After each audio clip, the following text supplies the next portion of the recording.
विषारी भारतामध्ये 3 प्रकारचे साप भेटतात, विषारी, अर्धविषारी आणि पूर्ण बिगर विषारी, म्हणजे ज्याच्यामध्ये विष नसेल. तर हा साप आहे मांजऱ्या जातीचा साप आहे, पाहू शकता. हा मांजऱ्या जातीचा अर्धविषारी साप आहे, हे बघा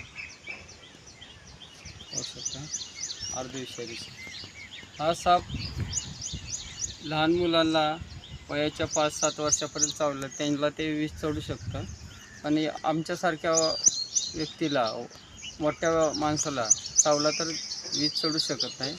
हा साप चावलेली आणि हा साप चावून मेलेली अशी महाराष्ट्रात कुठेही नोंद नाही. हा अर्धविषारी मांजऱ्या, कॅट स्नेक म्हणतात त्याला. डोळे मांजराच्या डोळ्यासारखे असतात, सेम टू सेम, म्हणून ह्याला कॅट स्नेक, मांजऱ्या साप असं म्हणतात. हा झाडावर चढणार आहे.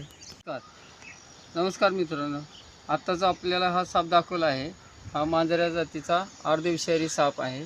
हा साप आपण आता पिंपरी चिंचवडमध्ये पकडलेला आहे. तो सोडण्यासाठी आता वन विभागामध्ये निसर्गामध्ये आलेला आहे. आपण हा साप सोडत आहे, पाहू शकतो तुम्ही.